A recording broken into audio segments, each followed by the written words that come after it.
23 வருஷத்துக்கு முன்னாடி 2001 ஏப்ரல் 5ஆம் தேதி அன்னைக்கு உத்தரப்பிரதேஷோட காசியாபாத்ல சம்பவம் ஒன்று நடக்குது. என்னன்னா, அனில் கோபால்னு சொல்லப்படும் ஆளு தன்னோட வீட்டு மொட்டை மாடியில போய் தூங்கிக்கிட்டு இருக்கான். அந்த ஆளு எதுக்குடா மொட்டை மாடிக்கு போனான்னு பாத்தீங்கன்னா பவர் கட் ஆயிடுச்சு. அது வெயில் காலம் வேற. அண்டு அது மட்டும் இல்லாம அந்த குறிப்பிட்ட காலகட்டத்துல அந்த சில பகுதிகளில் அடிக்கடி பவர் கட்ஸ் நடந்துகிட்டே இருந்தது. அதனால அனில் கோபால் மட்டும் கிடையாது, அந்த பகுதியில் உள்ள நிறைய பேர் மாடிக்கு தான் போய் தூங்குவாங்க. இந்த ஆளு மாடியில தூங்கும் போது நைட்டு 2 மணிக்கு என்ன ஆகுது, எவனோ ஒருத்தன் அட்டாக் பண்ண ட்ரை பண்ணிருக்கான். தன்னோட நகத்தை வச்சு அணிலோட கைகள்ல கால்கள்ல கீறி விட்டு இருக்கான். அந்த மார்க்ஸ் அணிலோட கை கால்கள்ல விழுந்திருக்கு. ஆனா வந்தது யாருன்னு ஐடென்டிஃபை பண்ண முடியல. தூக்கத்துல எப்படியோ அவங்கிட்ட இருந்து எஸ்கேப் ஆயிட்டாரு. பட் வந்தது யாரான்னு விட்டு பார்த்ததுல மங்கி போல ஏதோ ஒண்ணு போச்சான். சரி, ஓகே, ஏதோ குரங்கு வந்து நம்ம மேல விழுந்துடுச்சு அப்படின்னு சொல்லிட்டு அதை அப்படியே விட்டுட்டாரு. அடுத்த 12 நாட்களுக்கு ஒன்றும் ஆகல. அகைன் ஏப்ரல் 18ஆம் தேதி என்ன ஆகுது, அனிலோட பக்கத்து வீட்டு ஆளு வினோத் அதே போல மொட்டை மாடியில போய் தூங்கும்போது நைட்டு 3:15 மணிக்கு வினோதுக்கு அதே போல சம்பவம் நடக்குது. இந்த ஆளுக்கும் இருட்டில் எதுவும் சரியா தெரியல. பட் மங்கி போல ஏதோ ஒன்று பார்த்தேன்னு குத்து மதிப்பா சொன்னாரு. என்னடா நடக்குதுன்னு யோசிக்கிறதுக்குள்ள அடுத்த நாள் ஏப்ரல் 19ஆம் தேதி அன்னைக்கு ரைஹாசுத்தின்னு சொல்லப்படுற ஆளுக்கு சேம் இன்சிடென்ட் நடக்குது. 3 பேருக்கும் காயங்கள் பட்டிருக்கு. நாட்கள் போக போக டெல்லியும் அதுக்கு சுத்தி உள்ள பகுதிகள் எல்லாம் இதே போல சம்பவம் அதிகமா நடக்க ஆரம்பிக்குது. ஜனங்க மேல இப்படி ஒண்ணு வந்து அட்டாக் பண்ணுதுன்னு சொல்லிட்டு ஏகப்பட்ட கேசஸ் வந்துகிட்டே இருக்கு. அதுக்கு அவங்க வச்ச நேம் வந்து KBA, காலா பந்தர் அட்டாக். சில பேரோட கையை கிழிச்சு விட்டுது, சில பேரோட காலை கிழிச்சு விட்டுது, அண்ட் சில பேரை கடிச்சு கூட வச்சிருச்சான். பார்த்தவங்க தான் என்ன சொன்னாங்கன்னா, அது வந்து பாதி மனுஷனாவும் பாதி மங்கியாவும் இருந்துதான். அதனாலதான் இந்த கான்செப்ட மங்கி மேன்னு சொல்லுவாங்க.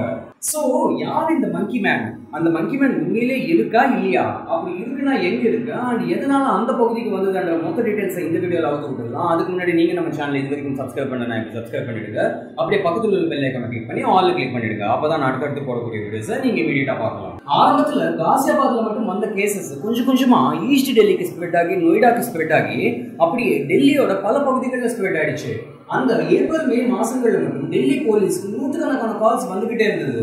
இந்த மாதிரி மங்கி மேன் வந்து எங்களை அட்டாக் பண்ணிட்டான், எங்களுக்கு காயம் பட்டுருச்சு அப்படின்னு சொல்லி கிட்டத்தட்ட 65 பகுதிகள்ல இருந்து கால்ஸ் வந்தது. கால் பண்ணவங்க எல்லாம் ஒரே விஷயத்த தான் சொல்லியிருக்காங்க. என்னன்னா, இந்த மாதிரி வீட்டுக்கு வெளியில தூங்கிக்கிட்டு இருந்தோம், மொட்டை மாடியில தூங்கிக்கிட்டு இருந்தோம், மங்கி மேன் வந்து எங்களை அட்டாக் பண்ணிடுச்சு, இருட்டுல எதுவும் சரியா பார்க்க முடியல அப்படின்னு சொல்லுவாங்க.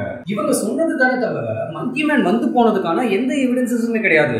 சின்ன ஃபுட் பிரிண்ட் கூட கிடையாது. பட் இவங்க கை கால்கள்ல காயங்கள் மட்டும் இருக்கு. அந்த ஜனங்க எந்த அளவுக்கு பயந்தாங்கன்னு பாத்தீங்கன்னா, பிளாக்கா ஏதாவது ஷேடோ வந்ததுனாலே காலபந்தர் வந்துடுச்சுன்னு எவனாவது கத்தனாலே ஹுசைன் போல்ட்டுக்கு ஈக்குவலான ஸ்பீட்ல ஓடுவாங்களாம்.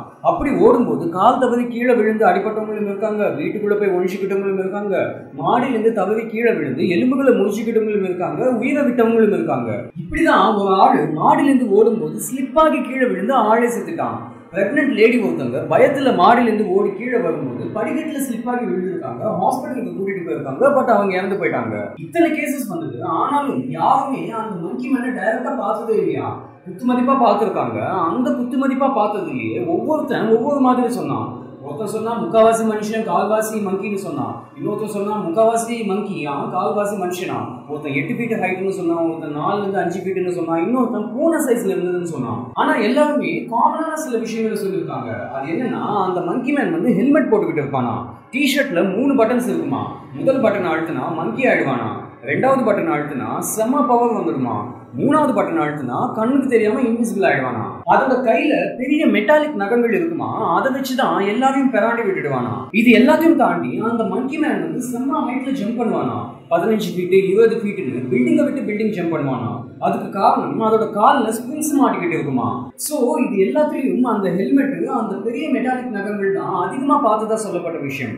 பார்க்கவே இல்லைன்னு சொல்லிட்டு இவ்வளோ துல்லியமான டீட்டெயில்ஸ் எங்கேருந்து பார்த்தாங்கன்னு தெரியல. 2001 மே 14ஆம் தேதி இந்த நியூஸ் வந்து முதல் தடவை பேப்பர்ல பப்ளிஷ் ஆகுது. அதுக்கடுத்து இந்த மங்கி மேனோட கேசஸ் வந்து டாப் கீர்ல போகுது. ஏகப்பட்ட நியூஸ் சேனல்ஸ்ல இந்த மங்கி மேனோட நியூஸ் தான் ட்ரெண்டிங்கா மாறி போச்சு. அடுத்த 2 மாசங்களுக்கு நியூஸ்ல இந்த மங்கி மேன் தான் ஹாட் டாபிக். மீடியாவில் வந்த காரணத்தினால தெரியாத ஜனங்களுக்கும் இந்த நியூஸ் போய் சேர்ந்தது. அதே சமயம் பயமும் அதிகமாகவே சேர்ந்தது. சில நியூஸ் சேனல்ஸ் என்ன பண்ணாங்க, அவங்களோட ரிப்போர்ட்டர்ஸை அந்த மங்கி மேன் அதிகமாக உள்ளாக ஏரியாஸ் காமிச்சு விடிய நிற்க வச்சு அந்த கேமராவில் ஃபோட்டோ வீடியோ அனுப்பிச்சு வச்சிருக்காங்க. இவங்களும் அங்கே போய் அந்த கேமராலாம் செட்டப் பண்ணிட்டு அந்த மங்கி மேனுக்காக வெயிட் பண்ணி காத்துக்கிட்டு இருந்தாங்க. பட் ரிசல்ட் அங்கே எந்த மங்கி மேனுமே வரல. அப்படி எந்த வீடியோ ஃபுட்டேஜோ இல்லை ஃபோட்டோவோ எடுக்கப்படவே இல்லை. அதுக்கு பதிலாக மொட்டை மாடியில் வீட்டுக்கு வெளியில் தூங்கினவங்க வீட்டுக்குள்ள போய் தூங்க ஆரம்பிச்சிட்டாங்க. வெளியில வந்து படுக்க யாருமே ரெடியா இல்ல. நிறைய பேர் என்ன பண்ணாங்க, இந்த கம்பெல்லாம் எடுத்துக்கிட்டு வீதி வீதியா சுத்தி வந்தாங்க. அந்த மங்கி மேன் மட்டும் மாட்டினா அவனை வச்சு செஞ்சிடலான்ற முடிவில் இருந்தாங்க. பட் இங்க என்ன ஆகுது, சின்னதா ஏதாவது ஷேடோவை பார்த்தாலோ இல்ல சின்னதா ஏதாவது சத்தம் கேட்டாலோ போலீஸ்க்கு போன் பண்ண ஆரம்பிச்சிட்டாங்க. நிறைய பேர் என்ன பண்ணாங்க, இவன் தான் மங்கி மேன் சொல்லிட்டு சின்னதா சந்தேகம் வந்தாலே அவனை அட்டாக் பண்ண ஆரம்பிச்சிட்டாங்க. அப்படியும் சில கேசஸ் பதிவாக இருக்கு. பட் அவங்களுக்கும் அந்த மங்கி மேனுக்கும் எந்த சம்மந்தமும் இருக்காது. இவங்களோட பயத்தால இவங்க அப்படி நடந்துக்கிட்டாங்க. ஸோ டெல்லி போலீஸ் வந்து இதுல இன்வால்வ் ஆக வேண்டிய சிச்சுவேஷன் அதுவாகவே அமைஞ்சிடுச்சு. ஆனா போலீஸ் வந்து இதுல என்ன பண்ண முடியும்? ஏன்னா அந்த மங்கி மேனை யாருமே பார்த்தது கிடையாது, எப்படி இருப்பான்னு தெரியாது. சும்மா இதுன்னு அடையாளங்கள் சொல்லியிருக்காங்களே தவிர அது வந்து எக்ஸாக்ட் டிஸ்கிரிப்ஷன் கிடையாது. ஸோ போலீஸ் என்ன பண்ணாங்க, பாதிக்கப்பட்டவங்களை மீட் பண்ணி அவங்க கிட்ட அடையாளங்களை கேட்டு ஸ்கெட்ச் மாதிரி ஒன்று வரைஞ்சி அதை வச்சு தேடலாம்னு கன்க்ளூஷன் வந்தாங்க. அப்படி என்கொயரி பண்ணி டிரா பண்ணதுதான் இந்த 2 போட்டோ. இதை வந்து பப்ளிக்காவே எல்லாருக்கும் காட்டினாங்க. அடுத்ததா அந்த மங்கி மேன் கேசஸ் அதிகமா வந்த ஏரியாஸ்ல 3000 போலீஸ் ஆபீசர்ஸ் நைட் டைம்ல டிப்ளாய் பண்ணாங்க. அதே சமயம் அங்க பவர் கட்ஸ் ஆகாமலையும் பாத்துக்கிட்டாங்க. பட் என்ன பண்ணாலும் அந்த மங்கி மேன் பாத்தீங்கன்னா சின்ன கூட கிடைக்கல. ஆனா அட்டாக்ஸ் நடந்துகிட்டு இருக்குன்னு கால்ஸ் மட்டும் வந்துகிட்டே தான் இருந்தது. இது எல்லாத்தையும் தாண்டி அந்த மங்கி மேனை பிடிச்சிக்கிட்டு வந்தாலோ இல்ல அது எங்க இருக்குன்னு இன்ஃபர்மேஷன் கொடுத்தாலோ அவங்களுக்கு 50,000 ரூபாய் ரிவார்டு கொடுப்போம்னு சொன்னாங்க. பட் என்ன பண்ணாலும் ஒண்ணுமே வேலைக்கு ஆகல. என்னடா பண்ணலாம்னு யோசிச்சு டெல்லி போலீஸ் பயங்கரமான பிளான் ஒண்ணு போட்டாங்க. என்னன்னா, இப்படி மங்கி மேன் வந்து அட்டாக் பண்ணிடுச்சுன்னு சொல்லி ஃபேக் கால்ஸ் பண்ணக்கூடியவங்க மேல கடுமையான நடவடிக்கை எடுப்போம்னு சொல்லிட்டு பப்ளிக்காவே அனௌன்ஸ் பண்ணாங்க. இந்த மாதிரி வதந்திகளை பரப்பி விடுறவங்கள, போலீஸ்க்கு வேணும்ட்டே தவறான இன்ஃபர்மேஷன்ஸ் கொடுக்குறவங்கள ஜெயில போட்டுடுவோம்னு சொல்லிட்டு டெல்லி போலீஸ் அனௌன்ஸ் பண்ணாங்க. அதுல கிட்டத்தட்ட 400 கால்ஸ் வந்தது. அதுல 300 கால்ஸ் ஃபேக்கான கால்ஸ்ன்றதை கண்டுபிடிச்சிட்டாங்க. பொய்யான வதந்திகளை ஸ்ப்ரெட் பண்ணதால சில பேரை அரெஸ்ட் கூட பண்ணாங்க. அதுல நார்த் ஈஸ்ட் டெல்லியை சேர்ந்த ஒரு டாக்டர் கூட இருக்காரு. சோ இந்த மாதிரி விஷயங்களை பார்த்த பிறகு இவங்க வந்து நாம் இனிமே கால் பண்ணக்கூடாது, கால் பண்ணி இது போல வதந்தியை ஸ்ப்ரெட் பண்ணி விட்டாலோ இல்ல மங்கி மேன் வந்து போனதுக்கான எந்த எவிடன்ஸுமே இல்லாம போனாலோ நம்மளை தூக்கி உள்ள வச்சிருவாங்கன்ற பயத்துல நிறைய பேர் கால் பண்றதை விட்டுட்டாங்க.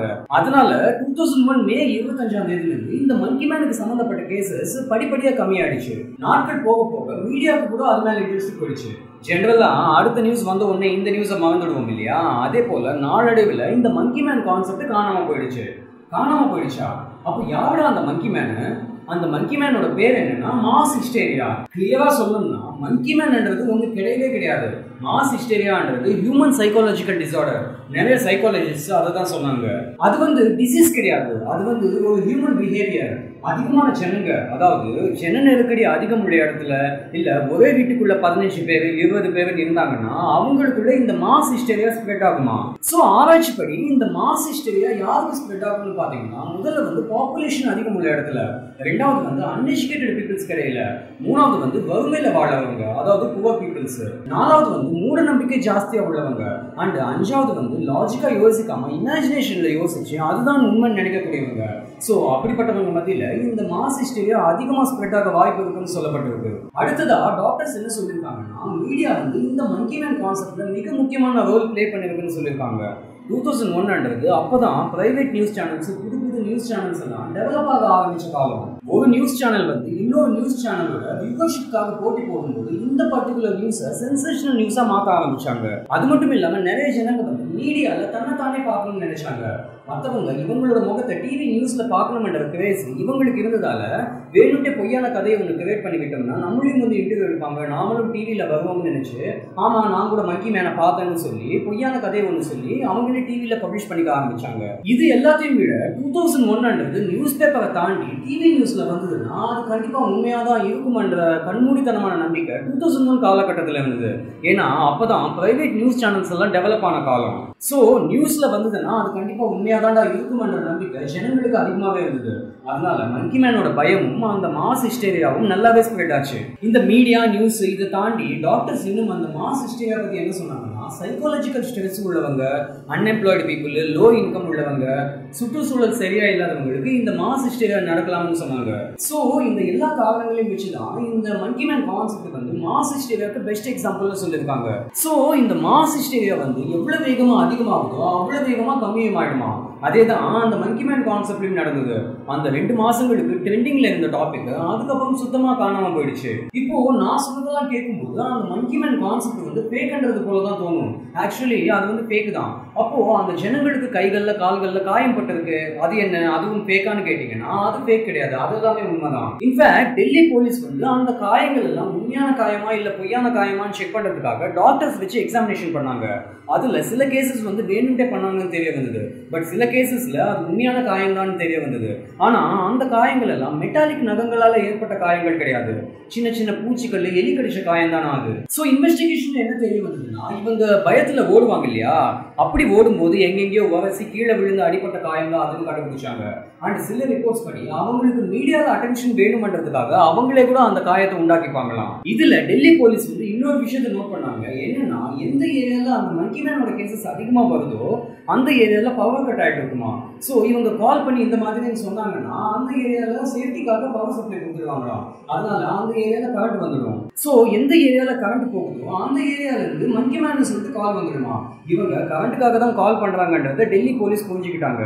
ஸோ எந்த ஏரியால பவர் கட் ஆகுதோ அந்த ஏரியால பவர் சப்ளை ரீஸ்டோர் பண்ணிடுவாங்களாம். அதனால நாளடைவில் அந்த மங்கி மேன் கேசஸ் காணாம போயிடுச்சான். நம்ம ஊர்ல எல்லாம் கரண்ட் போச்சுன்னா ஈபிக்கு தான் கால் பண்ணுவோம். ஆனா இந்த டெல்லி ஆளுங்க போலீஸ்க்கு கால் பண்ணி மங்கி மேன் கதையை சொல்லியிருக்காங்க. சோ இந்த ஒட்டுமொத்த கதையிலும் இந்த மங்கி மேன் என்ற ஆளு அந்த கிரியேச்சரை யாருமே பார்க்கலன்றது தான் நிதர்சனமான உண்மை. இல்லாத ஒண்ணுக்கு தான் இவ்வளோ கலவரம் நடந்திருக்கு. சோ இந்த கான்செப்ட் வச்சு நம்ம என்ன தெரிஞ்சுக்கலாம்னா வேணும்ட்டே வதந்திகளை ஸ்ப்ரெட் பண்ணக்கூடாது. சப்போஸ் அது ஸ்ப்ரெட் ஆயிடுச்சுன்னா அதை நம்ம கண்ணால நம்ம பார்க்காத வரைக்கும் அதை உண்மைன்னு நம்பவே கூடாது. ஜஸ்ட் விட்டு தள்ளி போய்கிட்டே இருக்கணும். அதை சீரியஸா எடுத்துக்கிட்டோம்னா சொன்னவனுக்கு எந்த நஷ்டமும் இல்லை, கேட்ட நம்மளுக்கு தான் தேவையில்லாத கன்ஃபியூஷன்ஸ் எல்லாம் உண்டாகும். ஸோ இதெல்லாம் தான் டெல்லியோட அந்த மங்கி மேனுக்கு சம்மந்தப்பட்ட விஷயங்கள். கண்டிப்பாக உங்களுக்கு இன்ஃபர்மேட்டிவாக இருக்கும்னு தோணுது. அண்ட் இந்த விஷயங்கள் பற்றி தெரியாத உங்கள் ஃப்ரெண்ட்ஸ்க்கும் அண்ட் தவறான இன்ஃபர்மேஷன்ஸ் கேட்டு மங்கி மேன் உண்மைதான் நம்பக்கூடியவங்களுக்கும் கண்டிப்பாக இந்த வீடியோவை ஷேர் பண்ணுங்கள். மீண்டும் அடுத்த வித்தியாசமான வீடியோவில் சந்திக்கலாம். அண்டில் தென் பாய்.